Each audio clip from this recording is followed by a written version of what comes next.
Welcome back to another episode of my channel the United Frontier. तो ये video में बात करेंगे कल डेविड ऑर्नस्टीन ने जो चीज़ रिपोर्ट किया है रिगार्डिंग ब्रायन एम्ब्यूमो डील कि हम लोग जो सेकंड बिड सबमिट किए थे ब्रेंटफोर्ड उस बिड को अभी तक एक्सेप्ट नहीं किए हैं and Brentford and Manchester United are currently negotiating to reach an agreement, लेकिन अभी तक कोई एग्रीमेंट रीच नहीं हुआ है। और दूसरी तरफ ब्रायन एम्ब्यूमो ये चीज साफ साफ कह दिया है कि ही ओनली वांट्स मैनचेस्टर यूनाइटेड। तो ये वीडियो में बात करेंगे इसी चीज को लेके इन डिटेल में, फैंस की जो रिएक्शंस हैं उस पर भी बात करेंगे। So without wasting any more time let's start the video. तो कल ब्रायन एम्ब्यूमो को लेके डेविड ऑर्नस्टीन सबसे पहले ये न्यूज़ ब्रेक करते हैं, उसके बाद फैब्रिज़ो ने भी इस चीज़ को कंफर्म किया है ऑब्वियसली। लेकिन जो न्यूज़ आया है वो यही आया है कि हम लोग जो पहला बिड सबमिट किए थे 45 प्लस 10 मिलियन का एड ऑन्स था, वो बिड तो ऑलरेडी रिजेक्टेड हो गया था। उसके बाद हम लोग थोड़ा टाइम लिए थे before submitting the second bid, और हम लोग जब सेकंड बिड सबमिट किए थे उसका वैल्यूएशन था 55 मिलियन का बेस और उसी के साथ 7.5 मिलियन की एड ऑन्स, और इसको अगर हम लोग जोड़ देते हैं तो टोटल होता है आपका 62.5 million pound, which is the exact amount we have paid for Matheus Cunha. जैसे कि पहले प्रिलिमिनरी स्टेजेस पे रिपोर्ट्स आ रहे थे कि ब्रेंटफोर्ड का जो आस्किंग प्राइस है वो यही है, मैथ्यूस कुनिया के लिए हम लोग जो प्राइस दे रहे हैं उस रेंज में ही ब्रेंटफोर्ड को चाहिए फॉर ब्रायन एम्ब्यूमो। लेकिन अभी जो उस प्राइस रेंज को भी हम लोग मैच कर दिए हैं, उसके बाद भी they are yet to approve that bid, और उसी के साथ ये चीज रिपोर्टेड हुआ है अभी तक दोनों क्लब के बीच कोई एग्रीमेंट नहीं हुआ है। तो ये रिपोर्ट आने के बाद से इंटरनेट पे, सोशल मीडिया में दो किस्म की रिएक्शन हम लोग को मेनली देखने को मिल रहा है फ्रॉम मैनचेस्टर यूनाइटेड फैंस। एक सेट्स ऑफ फैंस जो कि इस डील को लेके अभी तक ऑप्टिमिस्टिक है, जिनमें मैं भी हूं, और दूसरे सेट्स ऑफ फैंस जो कि बहुत ज्यादा फ्रस्ट्रेटेड हो चुके हैं ऑलरेडी और इस डील को लेके नेगेटिव हो रहे हैं। तो बात करेंगे ये दोनों चीजों पे, और के साथ बात करेंगे कि करंट सिनेरियो सिचुएशन क्या है और आगे जाते हुए क्या देखने को मिल सकता है रिगार्डिंग दिस डील। तो देखिए, सबसे पहले अगर मैं बात करूं मेरा, तो I am still very much optimistic regarding this deal. वो इसलिए कि ये रिपोर्ट में डेविड ऑर्नस्टीन ये चीज साफ साफ कह दिया है कि Bryan Mbeumo stated he only wants to join Manchester United if he leaves Brentford. ये चीज उसने ब्रेंटफोर्ड को साफ साफ कह दिया है।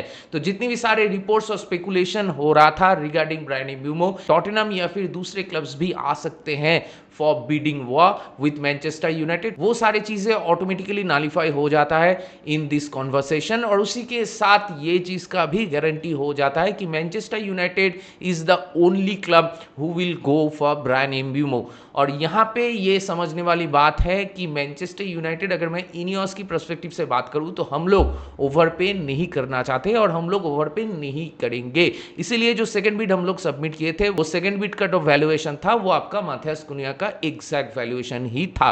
लेकिन यहाँ पे समझने वाली बात यह है कि ब्रेंटफोर्ड अभी तक इस बिड को क्यों एक्सेप्ट नहीं किए। तो मुझे लगता है कि वो लोग जो एड ऑन्स हम लोग दे रहे हैं 7.5 मिलियन पाउंड्स का, शायद उसको लेके उन लोगों का कुछ इशू है, या फिर जो बेस प्राइस या अपफ्रंट फी जो हम लोग दे रहे हैं ब्रेंटफोर्ड को 55 मिलियन पाउंड्स, उसको लेके उनको दिक्कत है।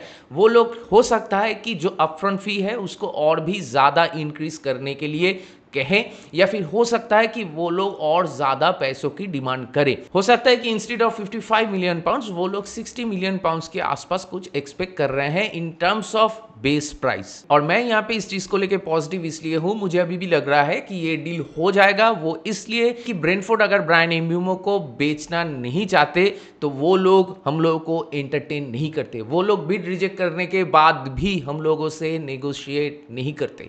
यही चीज दिखाता है कि वो लोग they are ready to sell him, लेकिन वो लोग का जो पैसों की डिमांड है उसको हम लोग को मीट करना होगा। लेकिन ऑब्वियसली वो पैसों की डिमांड में भी हम लोग का एक लिमिटेशन है, उससे बियॉन्ड हम लोग नहीं जाएंगे। और हम लोग क्यों जाए, क्योंकि player is ready to join Manchester United. और ये चीज ब्रेंटफोर्ड को पता है, वो लोग बेवकूफ नहीं है, उनको पता है कि एक लिमिट से ज्यादा वो लोग इस डील को पुश नहीं कर सकते to earn some extra cash. और उनको ये भी पता है कि कोई नया क्लब नहीं आएगा टू बीट फॉर ब्रायन एम्ब्यूमो।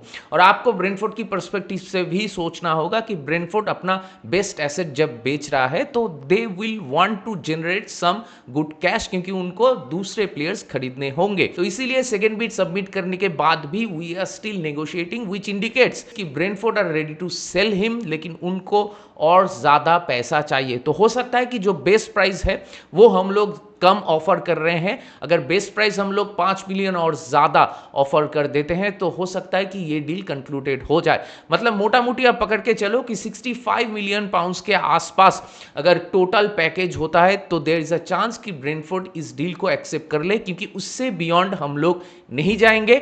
वही मेरे ख्याल से Manchester United made clear to Brentford. और इसीलिए हम लोग जो सेकंड बीट भी सबमिट किए थे वो 62.5 मिलियन का ही था, उससे ज्यादा नहीं था। तो हो सकता है कि और 2.5 या 3 मिलियन अगर हम लोग इस डील में ऐड कर देते हैं और एड ऑन को थोड़ा डिक्रीज करके बेस प्राइस को इंक्रीज कर दे तो we could reach an agreement with Brentford. और अभी बात करते हैं जो लोग इस डील को लेके अभी नेगेटिव हो रहे हैं या फिर फ्रस्ट्रेटेड हो रहे हैं या फिर ये कह रहे हैं कि Manchester United should walk out from this deal and look for other options. तो उनको मैं ये कहना चाहता हूं कि आप मुझे एक प्लेयर की बारे में बताइए, एक प्लेयर का नाम बताइए जिसके पास प्रीमियर लीग की एक्सपीरियंस है, जो फ्लेक्सिबल है, जिसके पास फिजिकलिटी एंड पेस है प्रीमियर लीग में खेलने की, जो रूबेन अमरीम के सिस्टम में या फिर कोई भी सिस्टम में फ्लेक्सिबल है खेलने के लिए, और उसी के साथ जो प्रीमियर लीग में 20 गोल या फिर 8 असिस्ट मार चुका है लास्ट सीजन में।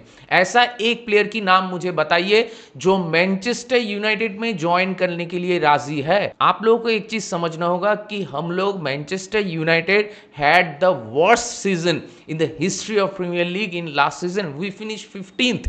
हम लोगों के पास किसी भी तरीके की यूरोपियन फुटबॉल नहीं है to offer to any player, इसीलिए प्लेयर्स को अट्रैक्ट करना भी मुश्किल हो रहा है। और दूसरी तरफ प्रीमियर लीग में अगर हम लोग अच्छा करना चाहते हैं तो प्रीमियर लीग प्रूवन प्लेयर्स के पीछे हम लोग को जाना होगा। सर एलेक्स फर्गुसन के टाइम में भी बहुत सारे आपको एग्जांपल्स देखने को मिलेंगे जहां पे हम लोग प्लेयर्स प्रीमियर लीग के दूसरे क्लब से उठाते थे और उसके बाद वो प्लेयर्स आके they became one of the greats of Manchester United. तो इसीलिए प्रीमियर लीग प्रूवन प्लेयर्स और स्पेशली ऐसा एक प्लेयर जो 20 गोल मार चुका है, ऐसे प्लेयर्स की सख्त से सख्त जरूरत है मैनचेस्टर यूनाइटेड में, क्योंकि हम लोग का गोल स्कोरिंग या फिर कन्वर्शन रेट ये बहुत ही खराब रहा है पिछले कुछ सीजन से। तो हम लोग को अगर गोल स्कोरिंग का इशू या फिर लैक ऑफ क्लिनिकलनेस या फिर lack of quality chance creation, ये सारे इश्यूज को अगर एड्रेस करना है तो हम लोग को माथायस कुनिया या फिर ब्रायन एम्ब्यूमो जैसे प्लेयर की सख्त से सख्त जरूरत है। और ये दो प्लेयर्स अगर ब्रूनो फर्नांडिस के अराउंड खेलते हैं तो obviously we will create more chances and there is a possibility कि हम लोग ज्यादा गोल स्कोर करें। तो इसीलिए मेरा आप लोगों से यही कहना है कि अगर एक ऐसा एक प्लेयर का नाम आप लोग कह सकते हो जो प्रीमियर लीग प्रूवन है, जिसके पास एक्सपीरियंस है और उसी के साथ जो प्रीमियर लीग में अच्छा कर चुका है, एक ऐसा प्लेयर जो मैनचेस्टर यूनाइटेड ज्वाइन करने के लिए राजी है, ये अगर आप मुझे कह सकते हो तो I am happy to let go Bryan Mbeumo. और उसके बाद आई विश कि मैनचेस्टर यूनाइटेड उस प्लेयर के पीछे जाए, लेकिन ऐसा कोई प्लेयर का कोई एग्जाम्पल है ही नहीं। तो इसीलिए ब्रायन एम्ब्यूमो को इतना दिन तक परस्यू करने की जो हम लोग कोशिश कर रहे हैं, वो कोशिश करने के बाद जब ये डील बहुत क्लोज है टू कंक्लूड, उस टाइम पे हम लोग इस डील से वॉकआउट नहीं कर सकते। हाँ, अगर ब्रायन एम्ब्यूमो के लिए ब्रेंटफोर्ड कुछ out of the box outrageous कुछ फी मांगता सामने से, लाइक 80 मिलियन पाउंड्स या 90 मिलियन पाउंड्स, तो हम लोग समझ पाते। और दूसरी तरफ जो लोग ये कह रहे हैं कि ब्रायन एम्ब्यूमो के लिए अगर हम लोग 65 मिलियन या फिर उससे ज्यादा देते हैं तो it is not worth it, तो मैं आप लोगों से ये कहना चाहता हूं कि पास्ट में हम लोग बहुत सारे एवरेज या फिर बिलो एवरेज प्लेयर्स के लिए भी बहुत ज्यादा ओवरपे कर चुके हैं। आपके सामने एग्जांपल्स है, रास्मुस हॉयलैंड है, जेडन सैंचो है, ऐसे बहुत सारे एग्जांपल्स आपको देखने को मिलेगा। लेकिन ऐसे एक प्लेयर के पीछे लाइक ब्रायन एम्ब्यूमो, इसके पीछे अगर आप 65 मिलियन या 67 या 8 मिलियन अगर आप खर्चा करने के लिए राजी हो तो I am telling you it is totally worth it, क्योंकि ऐसे प्लेयर्स हम लोग अपने क्लब के लिए बहुत दिन से नहीं खरीदे हैं। ऐसे अटैकिंग प्लेयर्स हम लोग के लिए बहुत जरूरी है, जिसके पास डिफेंसिव ट्रेड्स भी है, जिसके पास अटैकिंग ट्रेड्स भी है, और वो as a creator, as a goal scorer, as a match winner खेल सकता है हम लोग के लिए, क्योंकि हम लोग के करंट टीम में मैच विनर्स की बहुत कमी है। तो इसीलिए जब हम कोई मैच में फंस जाते हैं या फिर मैच थोड़ा ट्रिकी हो जाता है, तो हम लोग अक्सर उस सिचुएशन से बाहर नहीं आ पाते। तो इसीलिए ऐसे साइनिंग्स हम लोग के लिए बहुत ज़्यादा ज़रूरी है। और जो प्लेयर के लिए हम लोग 62.5 मिलियन पाउंड्स देने के लिए ऑलरेडी राजी है, उस प्लेयर के लिए अगर और 5 मिलियन एक्स्ट्रा देना पड़े तो उसमें हर्ज नहीं है, उसको मैं ओवर पे नहीं करूंगा। अगर हम लोग 68 मिलियन मार्क को क्रॉस कर लेते हैं या फिर 70 मिलियन के आसपास बिट करने के लिए राजी हो जाता है, तो मैं कहूंगा कि we are slightly overpaying. लेकिन let me tell you one thing, कि ऐसा एक प्लेयर जो मैनचेस्टर यूनाइटेड की one of the main targets हैं in this summer transfer to back Ruben Amorim, उसके लिए अगर हम लोग 65 मिलियन पाउंड, 66 मिलियन पाउंड्स के आसपास पे करते हैं तो it is totally worth it. तो इसीलिए ज़्यादा नेगेटिव या फिर ज़्यादा स्ट्रेस लेने की कोई ज़रूरत नहीं है, या फिर पैनिक करने की भी कोई ज़रूरत नहीं इस डील को लेके। आई एम टेलिंग यू कि ये डील हो जाएगा। 1 जुलाई में नया फाइनेंशियल ईयर, नया पीएसआर साइकिल शुरू होगा। उसके बाद हो सकता है जो बेस्ट प्राइस 55 मिलियन पाउंड्स हम लोग ऑफर कर रहे हैं ब्रेंटफोर्ड को, उसको और भी ज्यादा इंक्रीज कर पाए। तो इसीलिए I am pretty much optimistic about this deal, क्योंकि player is ready to join Manchester United and और कोई तीसरा क्लब भी नहीं है इक्वेशन में। और ब्रेंटफोर्ड को पता है कि ब्रायन एम्बुमो को अगर इस ट्रांसफर मार्केट में वो लोग नहीं बेचते हैं तो हो सकता है कि अगले ट्रांसफर मार्केट में उसका प्राइस थोड़ा कम हो जाए। तो सेकंड बिड सबमिट करने के बाद भी और ब्रेंटफोर्ड इस बिड को एक्सेप्ट नहीं करने के बाद भी अगर मैनचेस्टर यूनाइटेड के साथ ब्रेंटफोर्ड आर करेंटली नेगोशिएटिंग, तो दिस श्योरली इंडिकेट्स कि Brentford want to sell the player to Manchester United, और इसीलिए वो लोग नेगोशिएशन कर रहे हैं to reach an agreement soon. और मुझे लगता है कि ये हफ्ता जो मैं पकड़ के चल रहा था कि ये हफ्ते के अंदर शायद ये डील कंक्लूडेड हो जाएगा, तो अभी लगता है कि उस चीज को थोड़ा हम लोग और ज्यादा लंबा खींचते हुए देख सकते हैं। तो हो सकता है कि अगले हफ्ते में ये डील को कंक्लूडेड होते हुए हम लोग देखें कि अगले हफ्ते के अंदर ब्रेंटफोर्ड एंड मैनचेस्टर यूनाइटेड के बीच वो एग्रीमेंट हो जाए। और दूसरी तरफ मेरे ख्याल से हम लोग को ज्यादा रश करने की भी कोई जरूरत नहीं है, वो इसलिए कि प्री सीजन का जो ट्रेनिंग है वो शुरू होगा आपका 7 जुलाई। तो 7 जुलाई से पहले अगर ये डील खत्म हो जाता है, मेडिकल वगैरह खत्म हो जाता है, तो वी आर ओके। और जो लोग ये कह रहे हैं कि ये डील इतना ज्यादा टाइम ले रहा है, तो ये डील जब खत्म होगा उसके बाद हम लोग दूसरे डील्स के पीछे जाएंगे, तो देखिए we are not Liverpool, we are not Manchester City या फिर आर्सेनल। दूसरे जितने भी सारे क्लब्स एक्टिवली मार्केट में काम कर रहे हैं और एक के बाद एक साइनिंग्स कर रहे हैं, तो हम मैनचेस्टर यूनाइटेड वो चीज नहीं कर पाएंगे, क्योंकि हम लोग के पास वो फंड्स नहीं है, हम लोग के पास चैंपियंस लीग फुटबॉल नहीं है। तो हम लोग ब्रायन एम्बुमो वाला डील होने के बाद आप लोग ये एक्सपेक्टेशंस पकड़ के मत चलना, एक के बाद एक साइनिंग्स करते रहेंगे लाइक अ मिडफील्डर या फिर गोलकीपर या फिर डिफेंडर, जो भी आपका एक्सपेक्टेशंस हो। वो इसलिए कि हम लोग के पास पैसा नहीं है। तो ये डील खत्म होने के बाद हम लोग को फोकस करना होगा आउटगोइंग्स पे, सेलिंग पे। तो अगर हम लोग प्लेयर सेल कर पाते हैं तो only in that case we will be able to go after other players. जैसे कि लोग कह रहे हैं कि नया गोलकीपर के पीछे हम लोग जाएंगे, मैं कह रहा हूं कि हम लोग नहीं जाएंगे। जब तक ओनाना है तब तक हम लोग कोई नया गोलकीपर के पीछे नहीं जाएंगे, जब तक कैसेमीरो है तब तक हम लोग कोई नया मिडफील्डर के पीछे नहीं जाएंगे। तो इसीलिए ये सारे आउटगोइंग्स होना जरूरी है।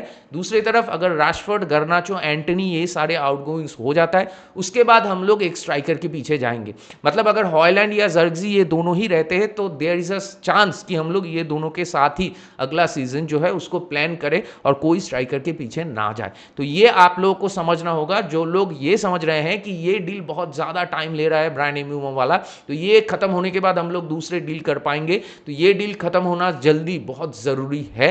तो मैं आप लोगों से यही कहना चाहता हूं कि ये डील जल्दी खत्म हो या ना हो उससे कुछ फर्क नहीं पड़ने वाला, क्योंकि आउटगोइंग से अगर नहीं होता है तो हम लोग दूसरे प्लेयर्स के पीछे नहीं जा पाएंगे। तो इसीलिए खामोखा इस डील को रश करने की कोई जरूरत नहीं है। We have to wait and watch how long it takes to get concluded, क्योंकि ब्रेंटफोर्ड के साथ जब नेगोशिएशन चल रहा है तो it is a positive thing. और दूसरा पॉजिटिव थिंग ये है कि प्लेयर ने इस चीज को क्लियर कट बोल दिया है कि ही ओनली वांट्स मैनचेस्टर यूनाइटेड। और दूसरी तरफ आप लोग को ये चीज भी समझना होगा कि it is not a FIFA career mode जहां पे फटाफट डीलिंग्स एंड नेगोशिएशंस हो जाते हैं और उसके बाद बिजनेस कंक्लूडेड हो जाता है। इट इज रियल लाइफ, और रियल लाइफ में नेगोशिएशंस कैन टेक टाइम, क्योंकि ब्रायन एम्ब्यूमो के लिए ब्रेंटफोर्ड के पास कोई रिलीज क्लॉज नहीं है लाइक माथियास कुन्हा। अगर रिलीज क्लॉज होता तो रिलीज क्लॉज अगर हम लोग मैच कर देते तो ये डील बहुत जल्दी कंक्लूडेड हो जाता। तो रिलीज क्लॉज नहीं है, प्लेयर्स का 1 साल का कॉन्ट्रैक्ट अभी भी बचा हुआ है, तो इसलिए ब्रेंटफोर्ड जो पैसा का डिमांड कर रहे हैं, we are still negotiating with them to reach to an agreement and I am sure both the clubs will find a middle ground soon and both the clubs will reach to an agreement for Bryan Mbeumo. तो only time will tell what will happen and ये deal कितना ज़्यादा और वक्त लेगा and I am hoping कि 7 जुलाई से पहले ये डील कंक्लूडेड हो जाए ताकि प्री सीजन की ट्रेनिंग में ब्रायन एम्ब्यूमो ज्वाइन कर पाए मैनचेस्टर यूनाइटेड और इंटायर स्क्वाड के साथ वो ट्रेनिंग में पार्टिसिपेट कर पाए। तो आप लोगों का क्या मानना है इस डील को लेके, आप लोगों का क्या टेक है इस इंटायर सागा को लेके, वो मेरे साथ जरूर शेयर कीजिए कमेंट करके। और मैनचेस्टर यूनाइटेड से मेजर कोई अपडेट नहीं है। जेडन सैंचो को लेके बहुत सारे हल्ला मच रहा था, लेकिन कोई भी डील प्रोग्रेस नहीं कर रहा है क्योंकि सभी को मालूम है कि Jadon Sancho is not willing to compromise his salary, और उसका प्लान तो यही है कि उसको लोन में जाना है और उसी के साथ उसका सैलरी उसको इंटैक्ट मिलेगा और वो अपना कॉन्ट्रैक्ट जो है उसको रन डाउन करेगा। ये मैं हर एक वीडियो में कहता हूं, तो इस वीडियो में इसको ज़्यादा इलेबोरेटली एक्सप्लेन करने की कोई मतलब नहीं है। आप मेरे पिछले वाले वीडियोज़ जाके चेकआउट कर सकते हैं, आपको लिंक डिस्क्रिप्शन में मिल जाएगा, वहाँ पे इस चीज़ को मैं अच्छी तरीके से एक्सप्लेन कर चुका हूँ ऑलरेडी। तो अगर कोई लेटेस्ट ट्रांसफर अपडेट आता है या फिर कोई मेजर न्यूज़ आता है फ्रॉम मैनचेस्टर यूनाइटेड या फिर कोई दूसरे क्लब्स, तो obviously I will make a video on it. That being said, इस वीडियो को चलिए यहीं पे रैप अप करते हैं। अगर आप मेरे चैनल में नए हो तो मुझे जरूर सब्सक्राइब कीजिए, इस वीडियो को लाइक कीजिए और शेयर कीजिए अपने दोस्तों के बीच, अपने जान पहचान वालों के बीच जिनको ऐसे वीडियोस देखना पसंद है। तो बहुत जल्दी मिलेंगे अगले वाले वीडियो में, तब तक ख्याल रखिए अपना। Take care, good bye, glory glory Manchester United and keep the red flag high.